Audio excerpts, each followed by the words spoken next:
علم انسان کی زندگی کا وہ نور ہے جو اسے اندھیروں سے نکال کر روشنی کی طرف لے جاتا ہے۔ اسلام نے جس قدر علم کو اہمیت دی ہے شاید ہی کوئی دوسرا مذہب یا فلسفہ اس کی مثال پیش کر سکے۔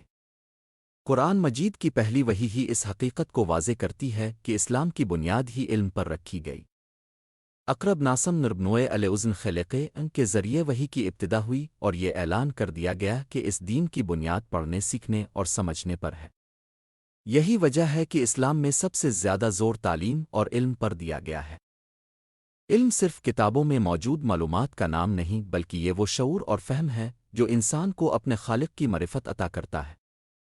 علم انسان کو اس کے مقصد حیات سے روشناس کراتا ہے، اسے زندگی گزارنے کا سلیقہ سکھاتا ہے، صحیح اور غلط میں تمیز کرنے کا معیار فراہم کرتا ہے اور معاشرے کو ترقی و تہذیب کی راہ پر گامزن کرتا ہے۔ قرآن پاک میں اللہ تعالیٰ نے کئی مقامات پر علم والوں کی فضیلت بیان کی ہے۔ اللہ تعالیٰ فرماتا ہے، کیا علم والے اور جاہل برابر ہو سکتے ہیں؟ یہ ایک ایسا سوال ہے جس کا جواب ہر عقل مند کے نزدیک واضح ہے۔ علم والے اور جاہل کبھی برابر نہیں ہو سکتے۔ جاہل اندھیروں میں بھٹکتا ہے جبکہ علم والا روشنی میں راستہ پہچان لیتا ہے۔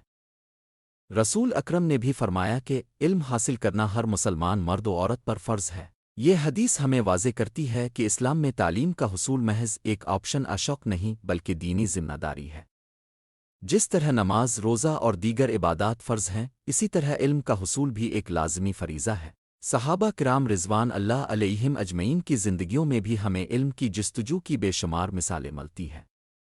حضرت عمر فاروق رضی اللہ عنہ جیسے جلیل القدر خلیفہ اپنے دورن خلافت میں بھی علم کے پیاسے رہے۔ وہ اکثر اہل علم کو بلاتے اور ان سے مسائل پر گفتگو فرماتے۔ حضرت علی رضی اللہ عنہ کا قول ہے، علم دولت سے بہتر ہے کیونکہ علم تمہاری حفاظت کرتا ہے جبکہ دولت کو تمہیں حفاظت کرنی پڑتی ہے۔ یہ قول ہمیں بتاتا ہے کہ علم انسان کی سب سے بڑی طاقت اور اصل سرمایہ ہے۔ اسلام نے دینی اور دنیاوی دونوں طرح کے علوم کو اہمیت دی ہے۔ دینی علم انسان کو اللہ اور اس کے رسول کے احکام سے واقف کرتا ہے، اسے عبادات کا طریقہ سکھاتا ہے اور آخرت کی کامیابی کا راستہ دکھاتا ہے۔ جبکہ دنیاوی علم انسان کو اس دنیا میں زندگی گزارنے کے قابل بناتا ہے، معاشرے کی تعمیر و ترقی میں مدد دیتا ہے اور انسانیت کے لیے آسانیاں پیدا کرتا ہے۔ یہی وجہ ہے کہ تاریخ اسلام میں ہمیں بڑے بڑے سائنسدان، فلسفی، ڈاکٹر اور ماہرین نظر آتے ہیں جنہوں نے علم کے ذریعے دنیا کو حیران کر دیا۔ الخوارزمی، ابن سینا، البیرونی، ابن الہیثم جیسے مسلم سائنسدانوں نے وہ کارنامے سر انجام دیے جن کی بنیاد پر آج کی جدید سائنس کھڑی ہے۔ جہالت انسان کے لیے سب سے بڑی بدبختی ہے۔ ایک جاہل نہ اپنی زندگی درست گزار سکتا ہے اور نہ ہی دوسروں کے لیے فائدہ مند ثابت ہو سکتا ہے۔ قرآن پاک میں جہالت کو ظلمت سے تشبیہ دی گئی ہے اور علم کو نور قرار دیا گیا ہے۔ یہ اس بات کی دلیل ہے کہ علم انسان کو اندھیروں سے نکال کر روشنی عطا کرتا ہے۔ علم انسان کے کردار کی تعمیر میں بھی بنیادی کردار ادا کرتا ہے۔ ایک علم والا شخص کبھی جھوٹ، فریب، دھوکہ دہی اور ظلم نہیں کر سکتا۔ وہ ہمیشہ عدل و انصاف کا ساتھ دیتا ہے کیونکہ علم اسے یہ شعور دیتا ہے کہ ظلم عارضی فائدہ ہے جبکہ انصاف دائمی کامیابی ہے۔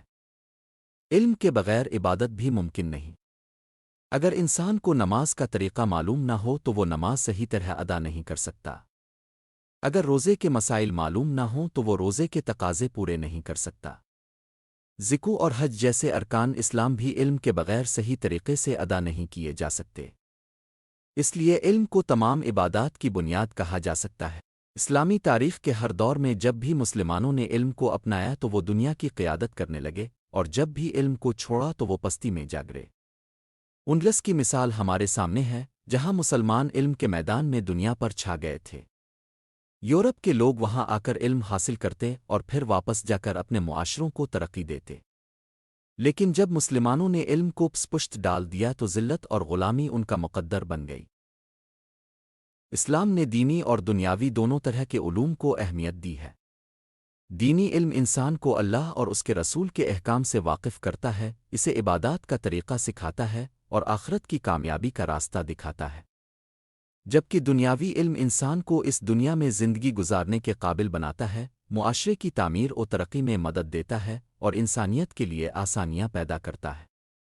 یہی وجہ ہے کہ تاریخ اسلام میں ہمیں بڑے بڑے سائنسدان، فلسفی، ڈاکٹر اور ماہرین نظر آتے ہیں جنہوں نے علم کے ذریعے دنیا کو حیران کر دیا۔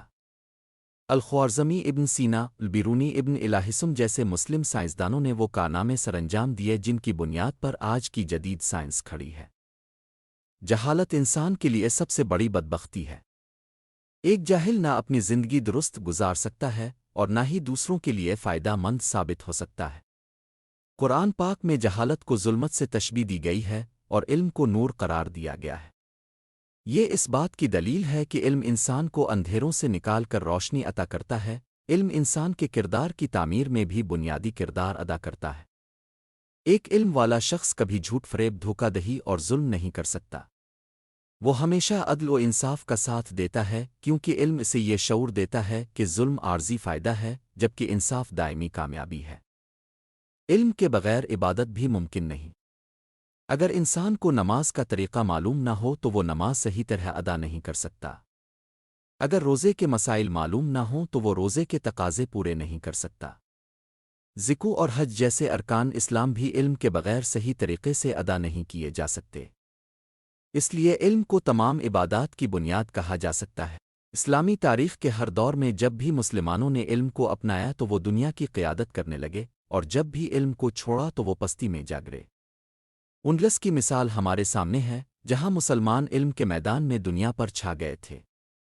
یورپ کے لوگ وہاں آ کر علم حاصل کرتے اور پھر واپس جا کر اپنے معاشروں کو ترقی دیتے۔ لیکن جب مسلمانوں نے علم کو پشت ڈال دیا تو ذلت اور غلامی ان کا مقدر بن گئی۔